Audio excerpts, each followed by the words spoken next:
just a few words about Steve and my association with him. When I joined it 45 years ago, a specter haunted the National Law Journal. His name was Stephen Brill.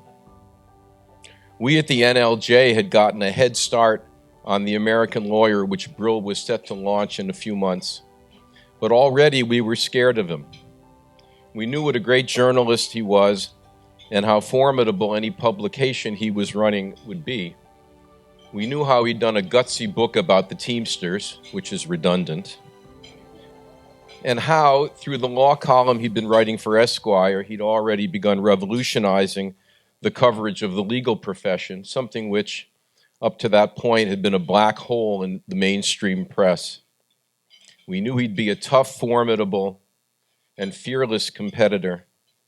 We'd been first out of the gate, but even before he'd begun, he was the gold standard.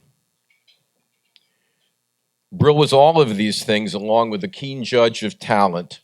He was never afraid to have bright people around him. His first crop of writers included Jim Stewart, Jim Kramer, Connie Bruck, Jill Abramson, and Ellen Pollack. And at Court TV, the second journalistic world that Brill invented, the honor roll was just as impressive. Cynthia McFadden, Dan Abrams, and Terry Moran, just to name a few. He was mentioning at lunch that another of his hires was Kimberly Guilfoyle, but even he makes mistakes. Whether it was a coincidence or not, a year or so after he started American Lawyer, he reached out for me, and I went there. I knew he'd make me a better journalist, and that I know he did. In some ways, I wasn't the Brill type. I was a little soft and touchy-feely for his taste, a tad sentimental, a bit of an aesthete. But Steve Brill got me into shape. He demanded of me, as he did of all his reporters, that I be skeptical, tenacious, and aggressive. What mattered, he said, wasn't who got to a story first. Better to go in afterwards and write what really happened. Everyone is scrambling today to piece together how the Fox Dominion deal was struck. But once upon a time, that was the kind of story that only Brill would have done. And he would have laid the groundwork for it beforehand. So that when you saw the lawyers at the microphone yesterday talking about the settlement, you'd have already known them from Brill because he would have written about them already. And you would have known their strategy going in and the politics of settling the case and whose head was likely to roll afterward. Brill read stories closely and marked them up and demanded more, not always very nicely. Of all the Kihss winners, I suspect he is the least like Peter Kihss himself, whom I got to meet and watch a bit when I went to the Times. In fact, it's hard to imagine two journalists more different from one another. Peter Kihss was soft-spoken, avuncular, modest. Steve Brill is none of those things. But there are different styles of mentoring, and one is by example. Brill leaned hard on his people and got great work out of them, which is why the top news organizations routinely picked them off. He'd then go out and find some more. Brill has continued his own journalism invariably by taking on something impossibly complicated and impenetrable like healthcare, policy, or the New York City Board of Education, ending up on the cover of Time or taking up most of the New Yorker whenever he wants. And the high standards to which he has always held his own journalists to account, he has held our profession, first at Brill's Content, and now at NewsGuard, the company which he set up with Gordon Krovitz in 2018 to monitor and grade news content on the web, for which Brill has said he is doing some of the best and most important work of his life. And I know that he'll be talking to Mike Candell about this afterward. When I got to the Times, I experienced a strange sensation one which I'd bet not many people starting there had. I couldn't believe how easy it was. I wasn't used to how effortlessly stuff sailed into print without someone second-guessing me, sometimes ridiculing me, always demanding more. Partly, of course, that's just the exigencies of a daily newspaper, but it's also because Steve Brill wasn't looking over my shoulder. But in fact, he was, and he still is. And now I'll pass it back to Joe to make the award. The Silurians Press Club Peter Kihss Award Stephen Brill for a distinguished career as a journalist and publisher and mentoring younger colleagues in the spirit of legendary New York Times reporter Peter Kihss. Thank you. Okay, my pleasure. Steve, we're going to get to what you're doing lately, but I want to get back to some of the beginning. You're a kid from Queens. You went to Deerfield Academy and Yale and Yale Law School with some scholarship help, right? All scholarship help, Oh, good. but they got their money back. But tell us how you got into journalism. Sure. I was working while I was a junior and a senior at Yale College for John Lindsay when he was mayor of New York. And I had gotten into that by becoming the head of students for Lindsay when he ran for re-election in 1969. And at City Hall, I had responsibility for things like the city's gun control policy. I did a little bit of speech writing and became very friendly with someone whose name will be familiar to many people here. Lindsay's press secretary was Tom Morgan. And when Lindsay left office, by then it was the beginning of my first year of law school, Tom got a job at New York Magazine as a senior editor. And as Jane Maxwell knows, Tom asked me to take a shot at writing one freelance article, which became a series of different freelance articles, which became a series of regular columns in New York Magazine, which ended up being the first article I ever wrote about lawyers and law firms. And the reason I wrote the article was I was working pretty much full-time at New York Magazine, but going to Yale Law School, which involved a lot of driving on 95. And one day I was buying a Coke outside the recruiting office at Yale Law School. I'd never been in that office, still have never been in that office. And but outside on the bulletin board, there were all these letters from Wall Street law firms and corporate law firms from around the country trying to recruit Yale law students. And all the letters looked exactly alike, the same, heavy parchment stationery. They all said the same thing. We have an unusually diverse practice with an unusual group of unusually interesting clients, and we're looking for students with unusual talent and unusual drive. They all said the same thing. And I remember thinking to myself, well, these are big institutions. They must be different. There's got to be something different about them. And I decided to take a chance on writing what became a feature article in New York Magazine about two law firms that were different.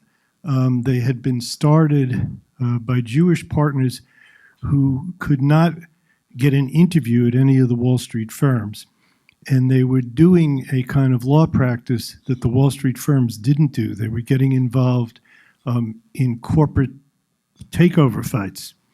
And one thing led to another. That article, in that article, I predicted that within 10 years, these two firms would be the most successful law firms in New York, even though no one had ever heard of them.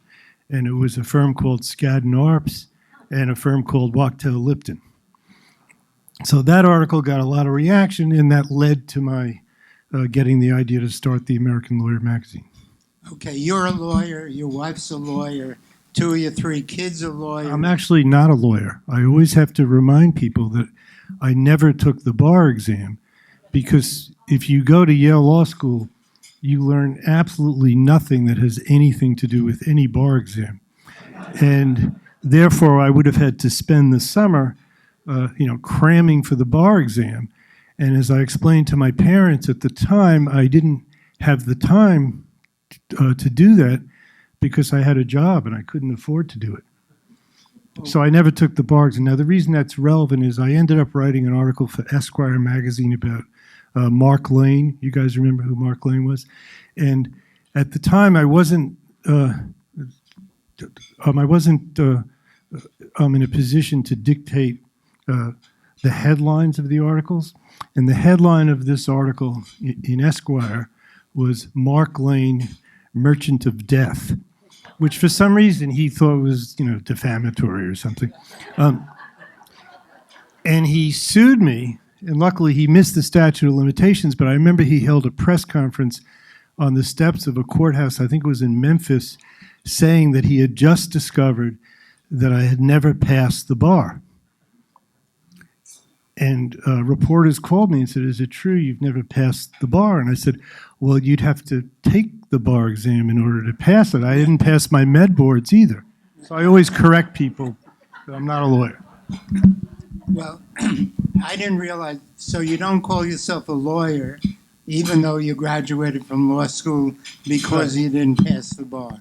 I didn't take the bar. I get the distinction. If you had to put on your application for a passport occupation, what would it be? Always it would be journalist and entrepreneur. Never lawyer. I'm always careful about that. I really am, because I have people in my family who are actual lawyers. Okay, you mentioned entrepreneur. You are described as a serial entrepreneur. Some very successful and some not. What do you consider your best success as an entrepreneur? Well, I measure it in two ways. One is the success, its success as a business, which, my investors, tend to care a lot about. And the other, though, is the success in terms of achieving the mission that I set out to achieve when I do it. And I've always thought the central challenge, of anyone's life is to do well and do good. So, that's the way I measure it. And I think in many respects what I'm doing now has the potential to have the most impact. It also, it turns out, is a really good business. Well, we're going to get to some of what you're doing right now, but let's go back a little bit. You wrote the book, The Teamsters, I think in 1975? 1978. 78. Yeah, you're close. You're close. What led you to write that book? I had been contacted after I'd written some magazine articles by Alice Mayhew, the legendary Alice Mayhew, who said, you really ought to write a book. And I said, yeah, that's a great idea if I had an idea of what I want to write. And I sort of puzzled over it and puzzled over it and puzzled over it. And then one day I got a call from a friend of mine who I had met while working for John Lindsay, Sandy Berger, who ended up being Bill Clinton's national security advisor. Sandy and I were very good friends. And I had, put this challenge to him. What should I write a book about? And he called me one day and said, I have it. I said, what? He said, The Teamsters. And I said, well, what's that? And he explained, I sort of had heard of the Teamsters, but that's how I got the idea. Where's Jimmy Hoffa buried? He's not buried. He was incinerated in an incinerator in Hamtramck, Michigan. Okay. Now, so you started the American Lawyer I remember you came to me for some advice about starting it, and I was negative. It was one of the great calls of my life. But you went ahead anyway, and you started the American Lawyer. What was the concept, and how well did it get executed? Well, the concept really for any journalism enterprise ought to be, are you filling an information gap, and are you filling an information gap where people will pay to get the information, and also where advertisers will want to reach the people who are paying to get that information.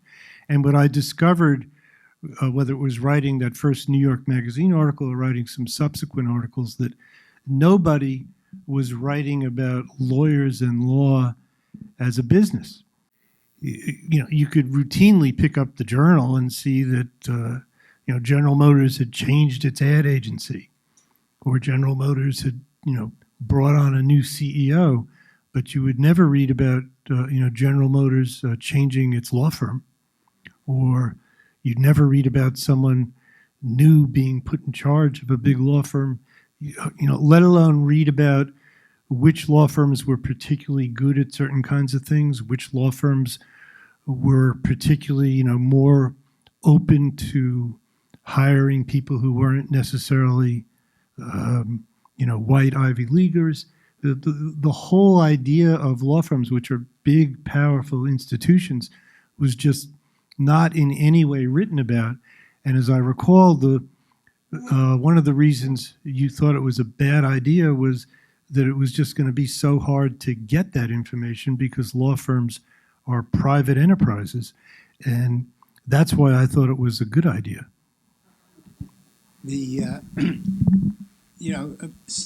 David alluded to the fact that you were a tough boss. One of the things that you've been called is the founder of the Steve Brill School of Journalism. And I think one of the things you can really be proud of are the number of people who worked for you and who went on to do great things elsewhere. Our own David is one of them. Mention some of the people that used to work for you. Well, I actually prefer to mention the people who have passed through in the last. I've now been doing it for 20 years, but I started a journalism program at Yale that was intended. My wife and I endowed this program, and in planning it with the then president of Yale, Rick Levin, I was going over what I thought it should do and what I thought it shouldn't do. For example, it should not be anything like a journalism school, which I think is completely useless. It should certainly never have seminars, that attempt to complain about the good old days of journalism or pining for the old values and all that kind of crap. And it should never have seminars debating the ethics of doing this or that, because you can do that in basically a half hour. But what it should do is teach people how to be reporters, A, and B, give them a credential, which you can't get at an Ivy League school, because Ivy League schools pride themselves on, not being, trade schools, but give them a credential that would help them get the jobs in journalism that they should want. And we were thinking about this, and then I said to Rick, I said, I'll do the seminar the first year, just to get it going, and then, the endowment will allow us to hire people to do it. And I liked doing it so much the first year, and the feedback from students, I'm told, I swear this is true, that they liked the fact that I was doing it, that I've been doing it ever since. And then that's the fall program. For the spring program, we looked around, okay, who could do that? Jill Abramson, who had worked with me at the American Lawyer, by then was the managing editor of the Times, and she did it in the spring.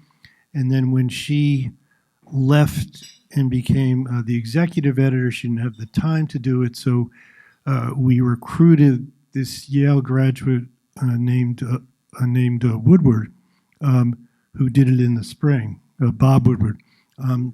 So it's a pretty hefty, good program, and people who have moved through that program, the other part of the deal is if you go through my program, I will get you a job. And that's pretty much worked. So the bylines of, the Times, the Economist, Reuters, the Journal are dotted with people who have gone through this program. How many people have gone through the program since it began?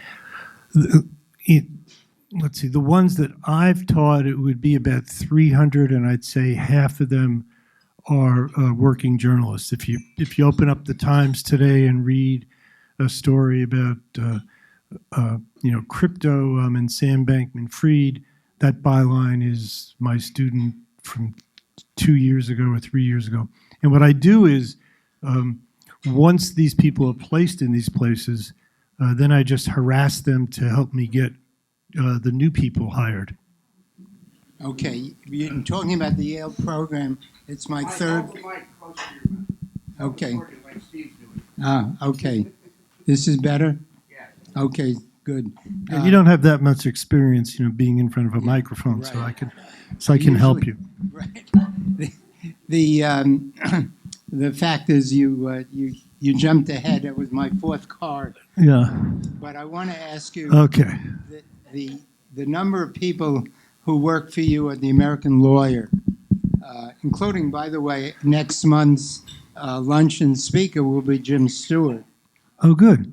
He worked for you, right? Yeah, Jim was an associate at a Wall Street firm, and my wife was then an associate at a different firm, and they were working on a case together.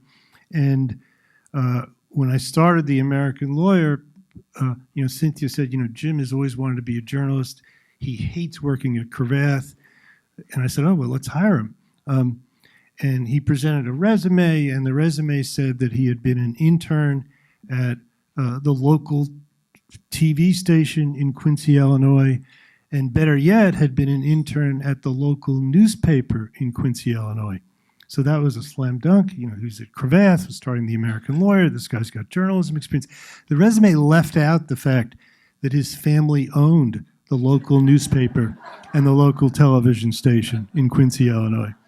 He forgot to mention that, but that worked out. A little Jim Stewart anecdote. I was chairman of the awards committee of the New York Financial Writers Association. We give something every year called the Elliott Bell Award. And during the discussion, I said, we've given a lot of people from the New York Times this award, deservedly so, but we should look more broadly. And they said, well, who do you suggest? I said, how about Jim Stewart?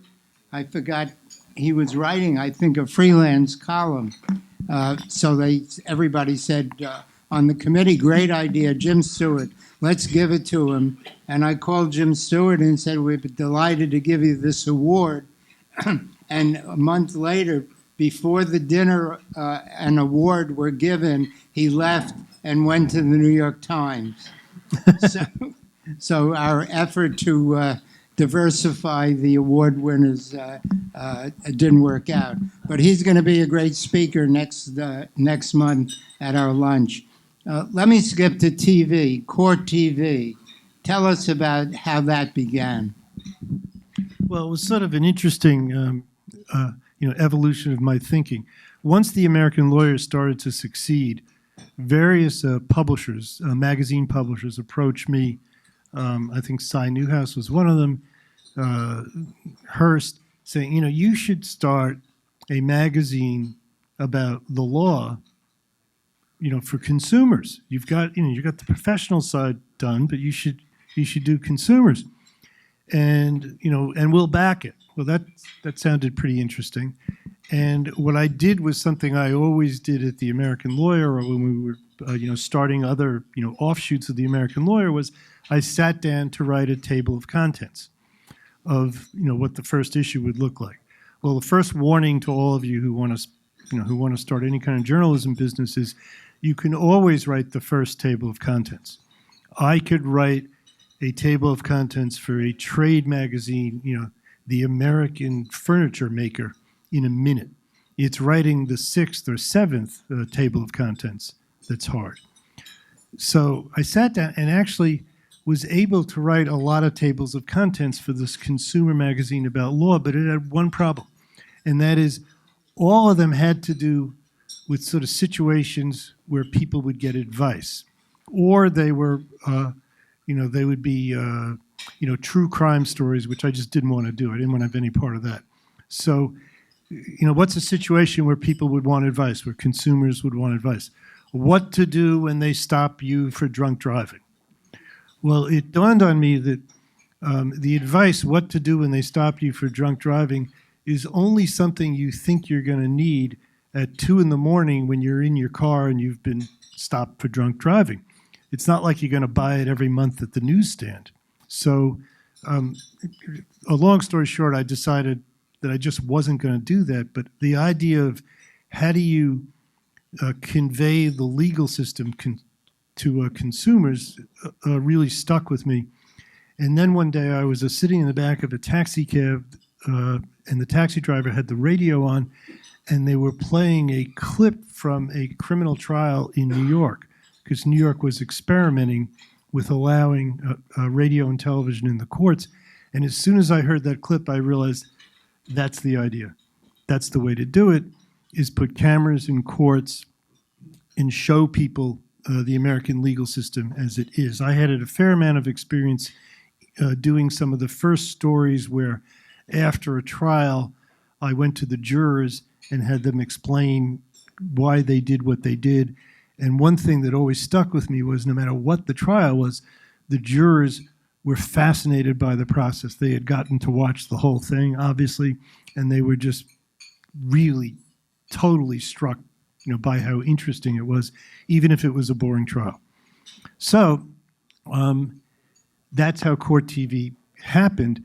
It happened in sort of a strange way. The only person I could think of who was in the cable TV business was Steve Ross, and I'd written something about some case he was involved in, and had met him. And his lawyer was Arthur Lyman, who I knew pretty well. And as soon as I got out of the cab, I went to my office and I called Steve Ross. I said, I have an idea, and I want to talk to you about it. And he said, oh, great, why don't you come over to my apartment for a drink? I went over to his apartment for a drink, and I said, listen, I have this idea, and it sort of involves a combination of C-SPAN and soap operas.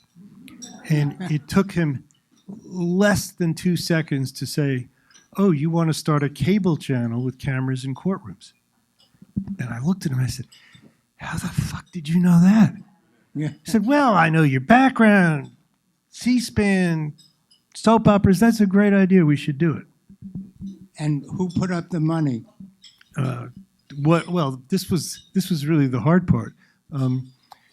Steve Ross was then the CEO of Warner, right? Warner Communications, which owned, cable systems all over the place. They obviously had the Warner Brothers studio. He said, listen, we should go ahead and do this, but I want you to talk to a guy named Jerry Levin. And I said, who's Jerry Levin? He said, he's the corporate development person at Time Inc. And I said, well, what does Time Inc. have to do with this? He said, well, can you keep a secret? I said, well, not usually. I mean, I'm a reporter. He said, well, you got to keep this secret. I said, okay. He said, we're going to do a merger with Time. It's going to take probably 4 months or 6 more months. And Jerry's the guy who's involved in this. And Jerry will understand this, and he'll love it. He's also a lawyer. I go to see Jerry Levin. It took me 2.5 hours to explain to Jerry what I had explained to Steve Ross in 3 seconds. But it turned out, he was a lovely guy and a big supporter of Court TV. But I actually walked around with that secret for 4 or 5 months. And no, I didn't buy any of the stock or any of that. Who owns Court TV now? I don't know. I know I don't.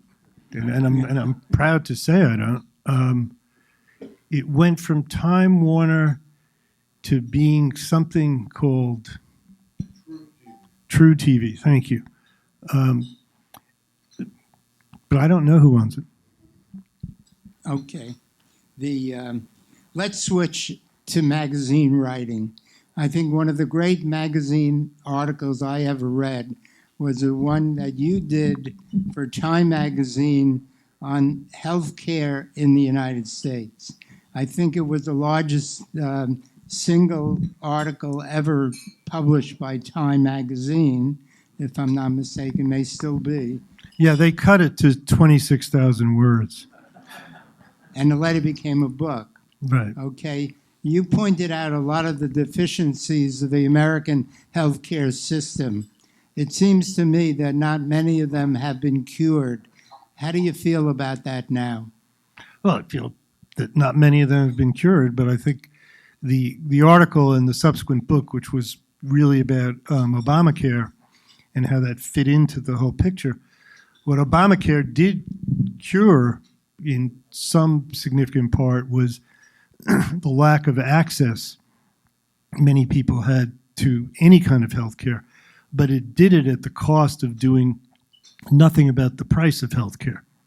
So basically, Obamacare sort of bought off the drug companies, certainly the hospitals, the medical device makers, by not doing anything to curb their monopoly prices, but by creating many more customers to pay those monopoly prices by giving people subsidized health insurance that would pay those monopoly prices.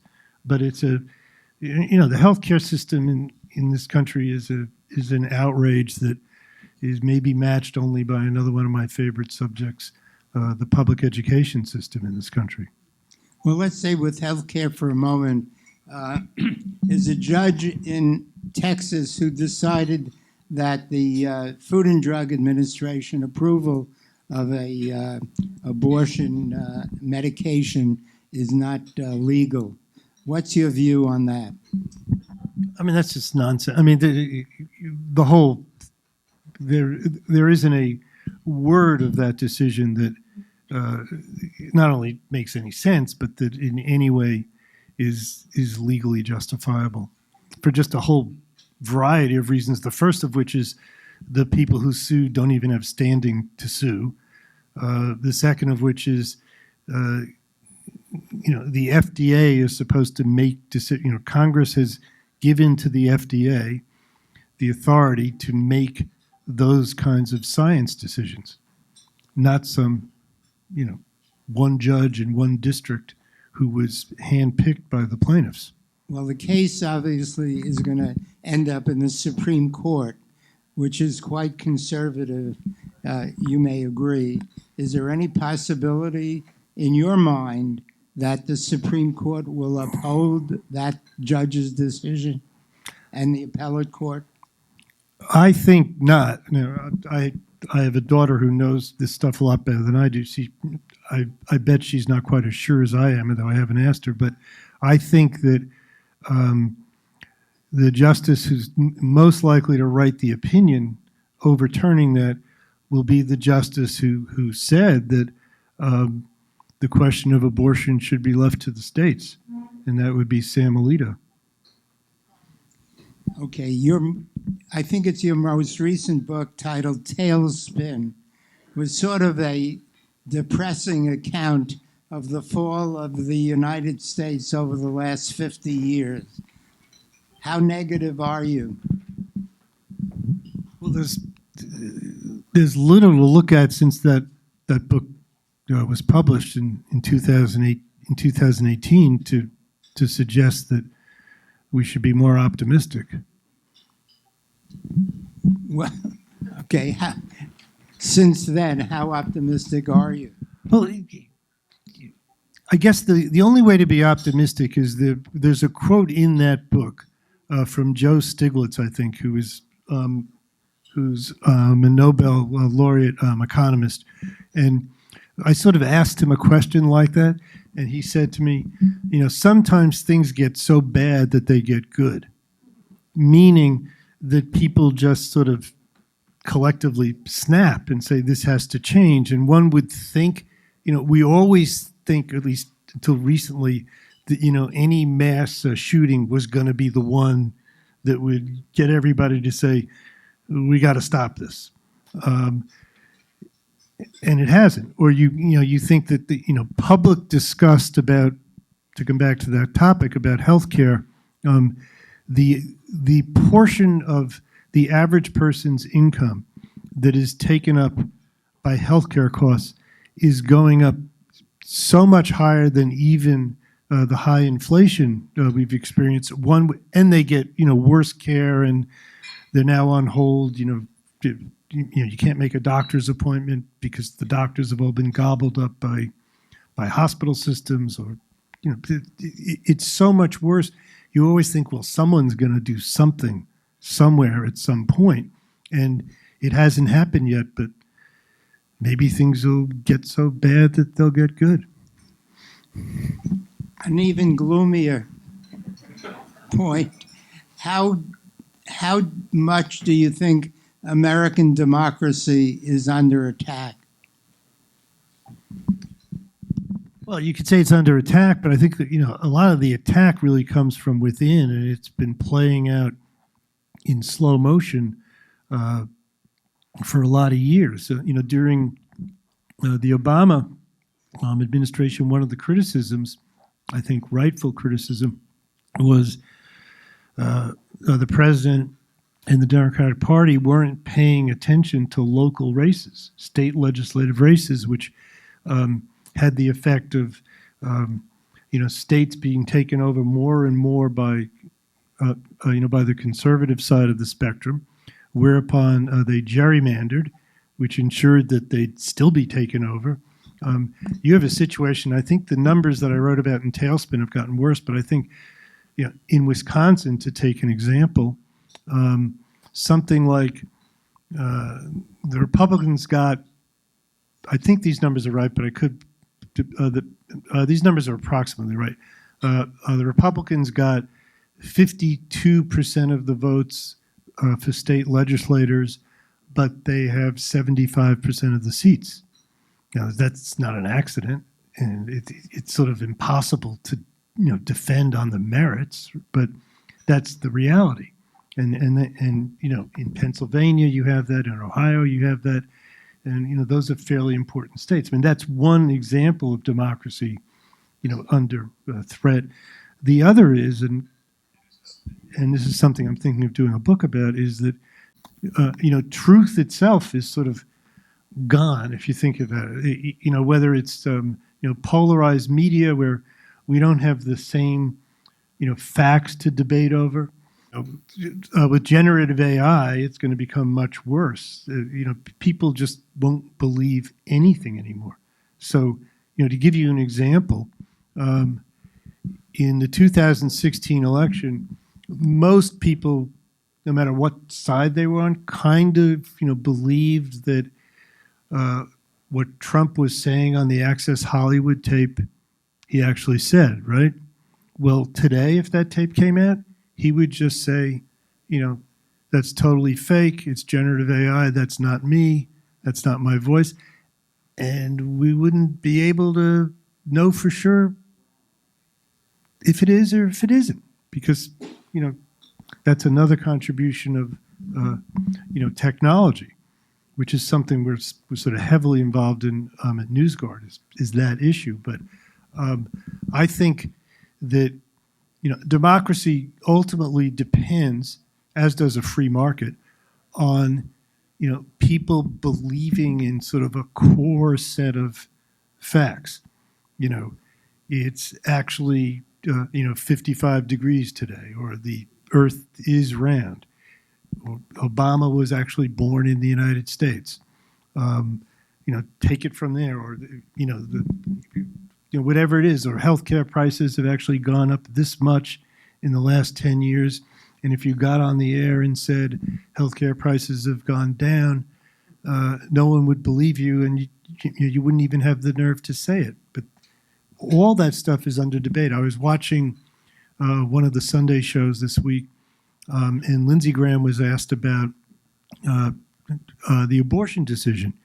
And he said, and this just stunned me because I figured, how did I miss this? I mean, my God, I never knew that. He said that what the judge had decided was that the Biden administration's mailing a decision to send abortion pills through the mail violated a statute called the Comstock Act. And I thought I knew that stuff. Turns out he just totally made it up. Totally made it up. He said the judge acted because Biden was violating a statute. I hadn't even seen the judge say that, which he didn't in his opinion. Steve, one other question. Put yourself in the stead of Rupert Murdoch on one side and Dominion on the other. Who did best on yesterday's settlement? Well, I think if you were doing the story, you'd have to break Dominion up into three parts. There's the company and the executives. There's the venture capital firm that owns them, owns a majority stake, and then there are the lawyers. In each case, the primary, arguably the only motivation in the case of the venture capital firm, and probably all of them, was money. And the lawyers, I'm guessing, have probably a 20% contingency fee. So if the negotiation was, something on the order of, well, we'll give you X if you make us issue this kind of an apology, and we'll give you 3X if you make us issue the apology that they ultimately issued, everyone on the, quote, Dominion side would have gone for 3X. Because it's not their job, they would say, to right the wrongs of the world. Their job is to, maximize what they're going to get out of this lawsuit. So a lot of us probably were disappointed that you don't have, Sean Hannity tonight, apologizing, or Tucker Carlson saying, it's true, I really hate Trump, and I'm sorry for, deceiving you. But that was never going to happen. Okay, now Q&A. I'm going to start with the first question.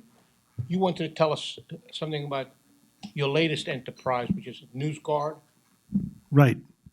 Well, I think, as I said, I think it's the most important work that I've done. And what NewsGuard is it's based on the notion that every once in a while, human intelligence is better than the artificial kind. And what we've done is we've recruited, now it's up to 45 or 50 journalists. By the way, early on, when we were forming NewsGuard and figuring out exactly what our principles were and what our procedures were, another award winner of yours, Joyce Pernick was working with us, and we're very grateful for the work she did. What we do is we have 9 basic journalistic criteria that we rate news sites here and in Europe and now in Australia. And we've rated 8,800 sites. We constantly update them. It is a ridiculously inefficient exercise if you're a tech person, but it's a totally normal exercise if you're a journalist. And we read the websites. We score them on the basis of the 9 criteria from 0 to 100. You can get a browser extension, and if you install our browser extension, you will see the scores whenever a URL pops up in your Facebook feed or your Twitter feed or your Google search or a dozen other places. Microsoft has licensed it so that its Edge browser users are able to see it without having to pay us a subscription. Various ad agencies and brands use NewsGuard as a way to keep their ads off of hoax sites and send their advertising money to legitimate news sites.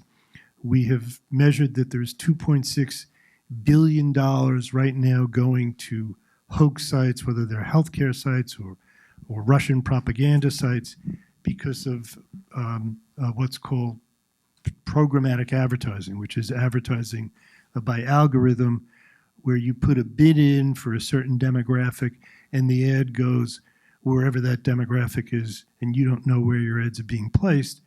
So much so that a year ago, the biggest single advertiser on the biggest Russian propaganda site was Warren Buffett through Geico.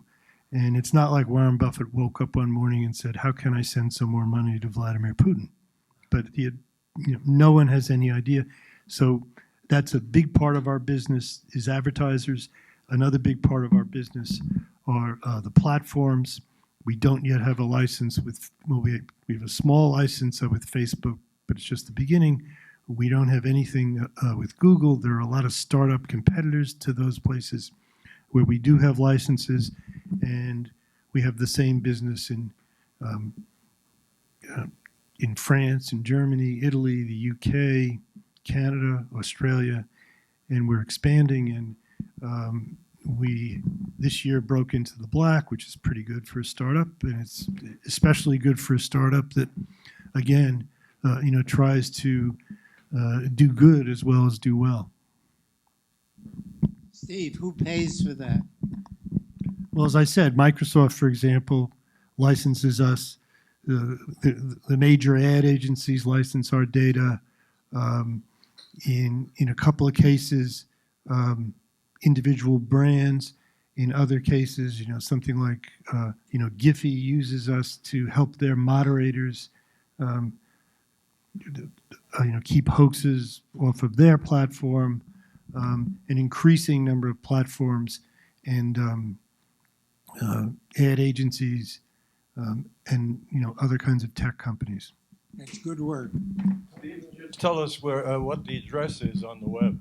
Oh, sorry, NewsGuardTech.com. NewsGuardTech, TECH.com. Thanks.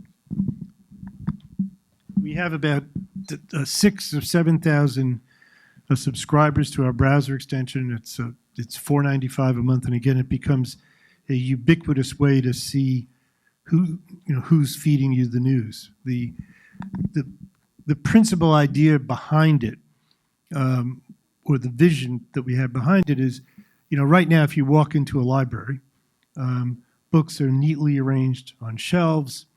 You can see the newspapers and magazines. You know who the publisher is. If you pick up a book out of the shelf, you can read the book jacket.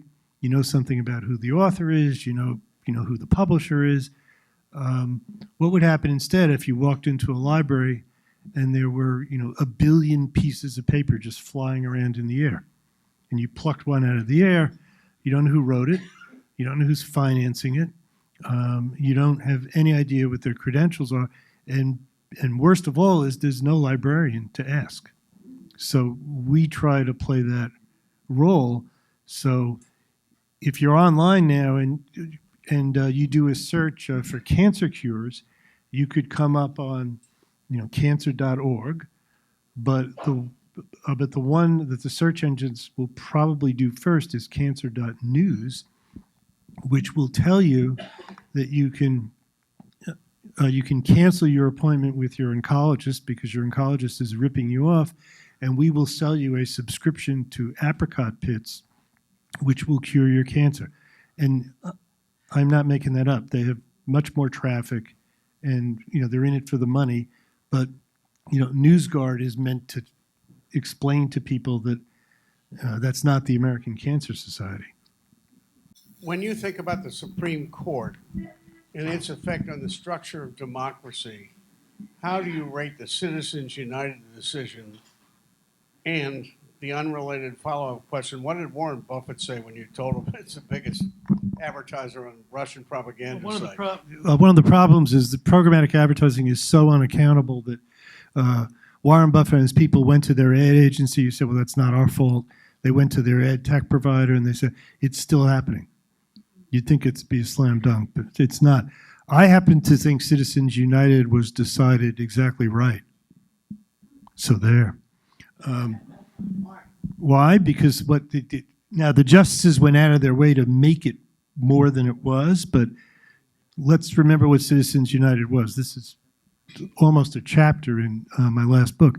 Citizens United was about a company that you don't like, and maybe I don't like, that did a documentary about Hillary Clinton, tearing down Hillary Clinton. And what they got sued for by, I guess it was the FEC, the Federal Election Commission, was that this was an illegal corporate contribution to, well, it couldn't have been Trump. It must have been because it was in 2010 or 11. But anyway, they said it was an illegal, political contribution, the money spent to produce this documentary on Hillary Clinton. Well, how is it then that that Comcast paying anyone on MSNBC a salary isn't an illegal campaign contribution? What makes Comcast better than the guys who did the? Oh, they disclosed who they were. Citizens United had nothing to do with disclosure. That wasn't the case. It was you as a corporation cannot spend money to affect a political campaign. What does Rachel Maddow do every day of her life? Or the New York Times. Now, I think there should be a constitutional amendment to fix that stuff, but that's another question. Yeah. There are two things that we're aware of in our times, and one is a diminution of democracy and an increase in the number of billionaires. And would you associate those two things? Oh yeah, I would. I mean, I think it's a, it's sort of a vicious, cycle. There's a lot of, symmetry there. And if you want the best example, forget the fact that 82%, 92%, pick your number, think we should do something to regulate guns. That's easy. What about, if you took a poll and if you could explain to people what, the carried interest exemption was, for private equity funds and hedge funds, it would be 99.8%, right? And yet Democrats, Republicans, everybody always says we've got to get rid of that. It is the most ridiculous thing in the world. And yet it never happens because the people who have the most money are able to get to the most members of Congress, Democrats and Republicans alike. One of the, when I was doing the book about Obamacare, one of the interesting episodes was Obamacare also, a part of the way it raised money was it knew it was going to be giving the medical device makers many more customers because, again, more people were going to have health insurance and they could get artificial knees and hips. We spend, by the way, more on artificial knees in the United States than Hollywood takes in at the box office, and that was 2018 when Hollywood actually had a box office. So anyway, who voted against that tax on medical devices? Who insisted that it not be in Obamacare? Who? Any guesses? The sainted Elizabeth Warren and Al Franken, because they come from two states where the medical device companies are located. And there's no excuse for that other than the fact that they got campaign money from them. Hi. I have a question about the impact that you think that AI or artificial intelligence is going to have on journalism and on politics and on the rest of the world. What AI is, if you think about it, is it can become a force multiplier for the propagandists and hoaxers who, have been doing pretty well on their own already. And what I mean by that is we've done some experiments with this at NewsGuard where we keep a catalog of all the really significant known hoaxes. We're up to 1,278, whether it's, Colin Powell died because he got a COVID vaccine, or, U.S. mercenaries are fighting, on behalf of NATO and Ukraine, whatever it is. And we prompted the GPT to write an article saying that Sandy Hook was a fraud, or write an article saying that that American troops are in Ukraine. And they wrote the most persuasive, articulate articles. They made up sources. And I mean, that's the amazing thing. They cited the Washington Post when the Washington Post hasn't done those articles. So one of the things we're doing now, and we've already achieved this with Microsoft to some extent, is the way this AI works is it reads everything, and it's trained on large language materials, reads everything, and somehow figures out how to write that essay. So what we're saying is, well, you ought to train it to understand that that cancer.org, American Cancer Society, is more reliable when you're reading it than cancer.news, that hoax site. So you should weigh them accordingly when you're training your machine.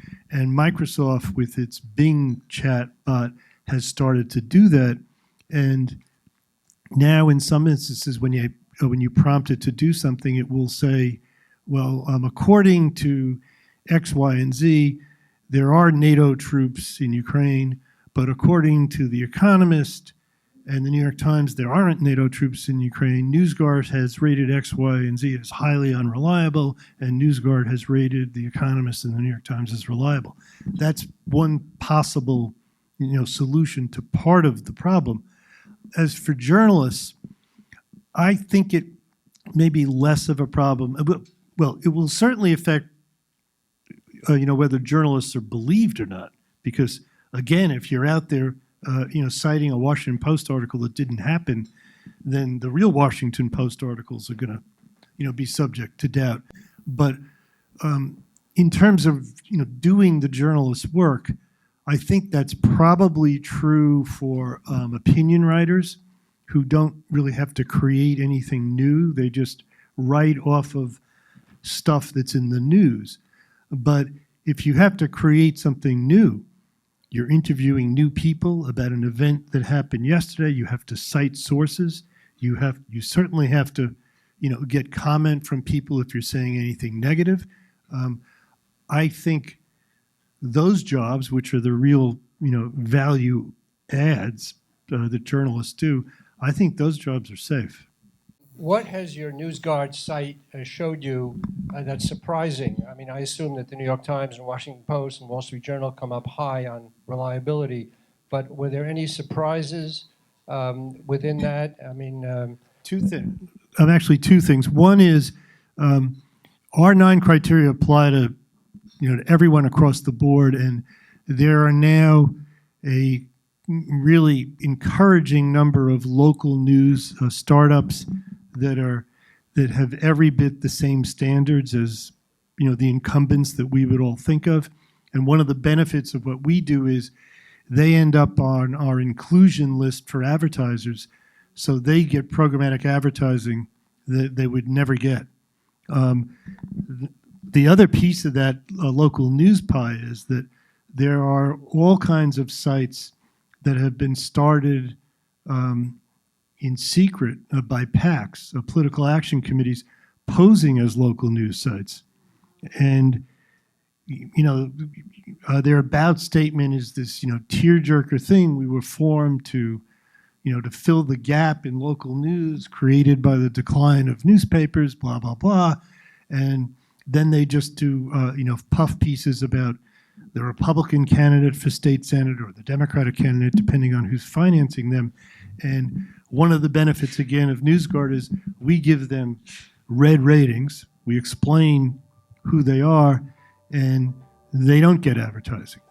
Now, they don't really need it because they're secretly financed by by people with a political agenda. So that's one thing, is the local news piece of it is encouraging but challenging. The second thing is, by far and away, the biggest area of misinformation and disinformation online has to do with healthcare, and that was before COVID. With COVID, it's just off the charts, and that's because there's so much money in it. Those people, they actually do sell subscriptions to apricot pits. They do sell, phony nutrition supplements and stuff like that. And they get advertising, unless an advertiser or the agency uses a service like ours to keep the advertising away from that. Steve, thank you very much. Thank you.